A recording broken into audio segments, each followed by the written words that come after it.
7h-5, la question santé d'Europe 1. Thomas Soto.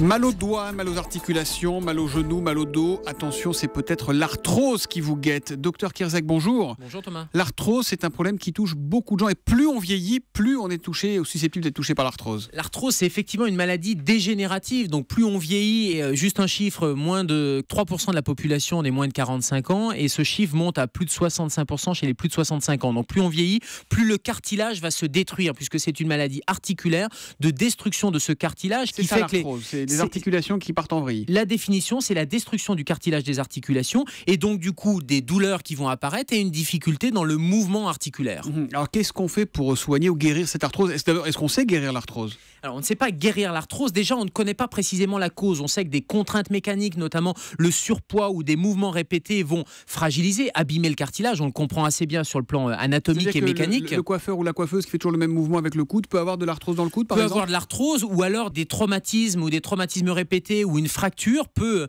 lors de sa consolidation, provoquer de l'arthrose. Et puis on sait qu'il y a des facteurs génétiques.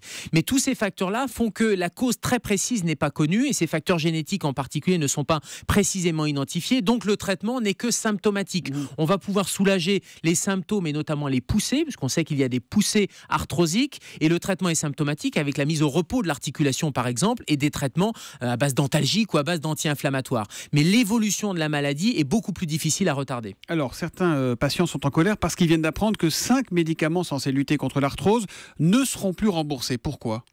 Justement, un certain nombre de molécules étaient proposées en tant que chondroprotecteurs, c'est-à-dire protecteurs du cartilage articulaire. Et ces 5 médicaments dont vous parlez, qui sont des anti-arthrosiques symptomatiques d'action lente, étaient là pour protéger, notamment pour protéger ce cartilage. Et ils étaient censés faire repousser le cartilage. Sauf que les études scientifiques montrent que leur service médical rendu est très faible, trop faible pour envisager un remboursement, d'où la mesure des autorités de dérembourser. Le problème, c'est vers quoi vont se tourner ces patients. Oui, parce que comment on soulage, comment on soigne maintenant ? Comment on soulage ? Et on sait que l'efficacité, même si scientifiquement sur des grandes cohortes statistiques, l'efficacité est remise en cause, à titre individuel, chez certains patients, eh bien ça soulageait ces patients-là.